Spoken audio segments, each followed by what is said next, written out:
Άλλο να το δείχνεις οριζοντίως το μετασυγχωρήσεως και άλλο τώρα να λες επειδή είναι το μαλλί μέχρι εδώ. Δηλαδή, άμα θες να παραγγείλεις ένα ψάρι μεγάλο και πεις και θα πεις ένα ψάρι τόσο, τι θα σε παρεξηγήσει ο άλλος? Όχι, εγώ το λέω, ένα ψάρι τόσο. Γιατί ο Λούτσος Ο Λούτσος. Έχει μεγάλο ψουξέ ο Λούτσος. Πάντως μαζί με μένα τον έμαθε και πολύ. τον είδα στον εκατομμυριούχο, ερώτηση, τι είναι ο Λούτσος? Μου το είπε όλος ο κόσμος. Ναι. Λέω τέτοιο ψουξέ αυτός ο Λούτσος. Ξέρεις τι απάντησε πως το έπαιζε? Λέει στη Μενεγάκη δουλεύει, αλλά δεν πρέπει να δει τι ακριβώς κάνει.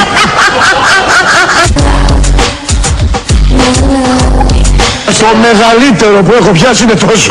Προσωπικά.